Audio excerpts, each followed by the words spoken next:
What I'm about to say very well could age like fine wine or age like milk, based on the result of this game, which is currently no score, bottom of the first, one out.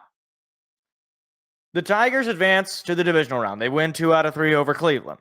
Feeling pretty good. They finally erupt for a huge amount of runs. Then, game 1 in Seattle, extra innings. They get the win. I'm thinking, oh my gosh, Scooble on the mound for game 2. We got a chance to go up 2-0, coming back to Detroit. Comerica is going to be a freaking zoo. And then they lose. And they lose pretty much the kind of game, a game 2, that they have been losing for a long time. They don't score runs. They lose on opportunities they needed to do that. And now you're 1-1. And it's weird because if you would have told me going into the Seattle series, you could be up, or you could have the series 1-1 going back to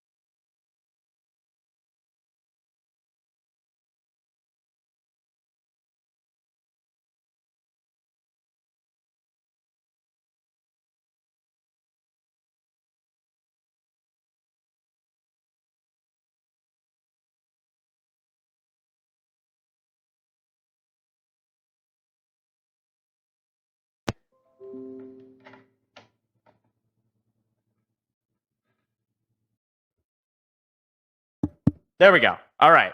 I don't know what happened there. Technical difficulties.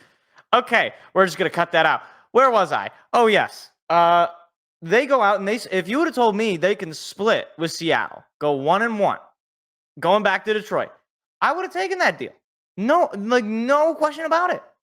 And then when it actually happened, I was like, man, we should be up 2-0. Like, we really should. Like, it's just so frustrating that that's where we're at.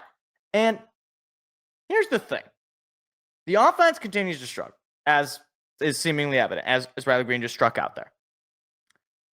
I got to give you some numbers just to how bad it actually has been. And I don't know if these update like in real time exactly. I don't think they do. But do you want to know what the Tigers, let's just say, OPS is in the postseason right now? Do you want to know? 545. 545. Now you might think, oh, is that the time? Is that what you're setting your alarm clock to tomorrow morning? No, that's the Tigers' OPS. Do you want to know what their batting average is? It is a rocking 186. 186. Their offense has been atrocious. It's been terrible. And those are just, the normal numbers.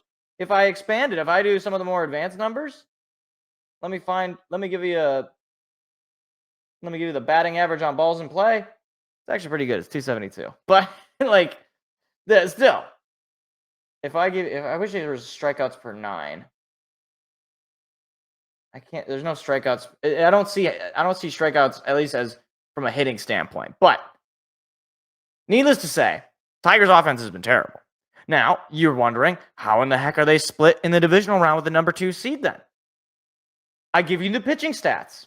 Tigers are second in the postseason in total strikeouts, 43.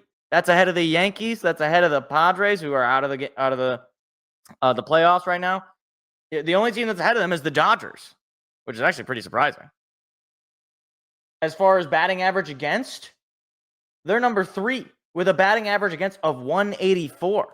Only teams ahead of them are the Mariners and the Brewers, and you have to think the only reason the Mariners are so high up is because their pitching has only had to play the Tigers.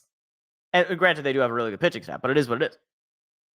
And then as far as, let me see, whip, the Tigers are 3rd with an 0.96 whip. What about ERA, you say? Hold, please. ERA, Tigers are 4th with a 2.54 ERA, and 2 of the teams that are ahead of them are out of the playoffs. So the Tigers are pitching, frankly, incredibly right now. They're pitching at a very high level. And that makes me ask the question, can they win? Because we've heard it all the time. You know what wins in the postseason? It's pitching. What wins in the regular season is hitting.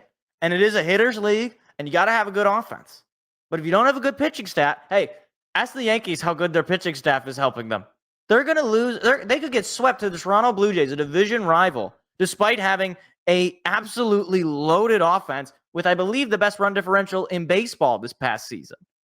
Pitching can win you games in the postseason because, the at-bats get tighter, the strike zone gets tighter, the fielding is going to be tougher. You're not dealing with, I get to play the Colorado Rockies 3 games in a row, or I got to play the White Sox or any of these teams.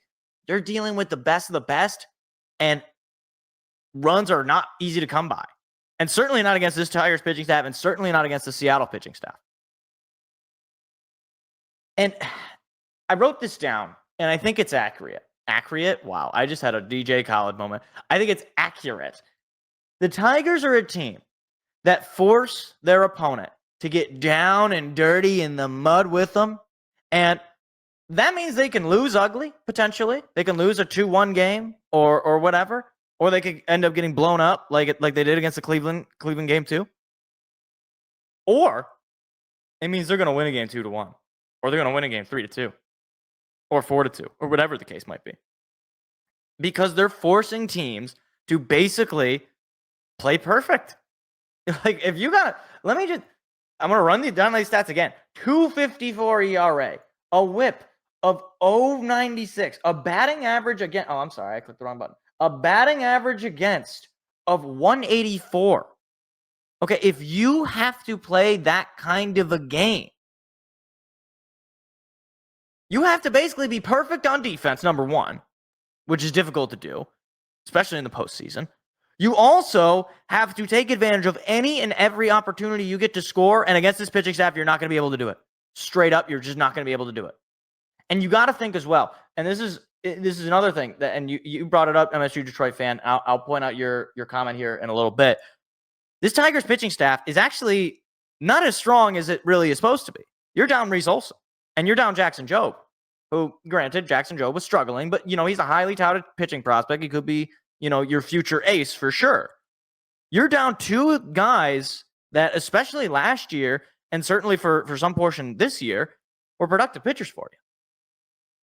So, to me, do I believe in this Tigers team? It's kind of hard not to from a fan perspective. Like, from my, I'm a fan. I'm going to root for them. I believe they can win any game that they play just because I've seen this team do it. And it's going to be ugly. It's not necessarily going to be fun, all right? You're not going to have an inning where you score 5 runs. You're not going to, have a string of hitters that are all elite. Zach McKinstry has struggled. The Wenzel Perez has struggled. Outside of Kerry Carpenter and Riley Green in the postseason, pretty much every other hitter has struggled. Gleyber Torres has struggled. Look, I said it going into this season. The Tigers did not really address the offense outside of Gleyber Torres, who, granted, was a successful free agent signing. The team is who they are, and if they can win dragging teams into the mud with them, then fine. Let it be. Right now, they're the number 6 seed. They're playing in a way with house money. Now, granted, not all is forgiven. If they can get to the ALCS, all is forgiven. We already talked about that last week. But they're certainly within realm to do that. You got 2 games at home, and you need 2 more wins. And you got a Scooble start on the road in Seattle, potentially, if you need it. I think it's possible. So, my question is to you. Do you believe? Because I don't know what to believe with this team at some of these games, man. I got no idea. Hey, YouTube, if you like clips like that, hit the like, hit the subscribe button. We've got live shows every Tuesday night. Hope to see you there.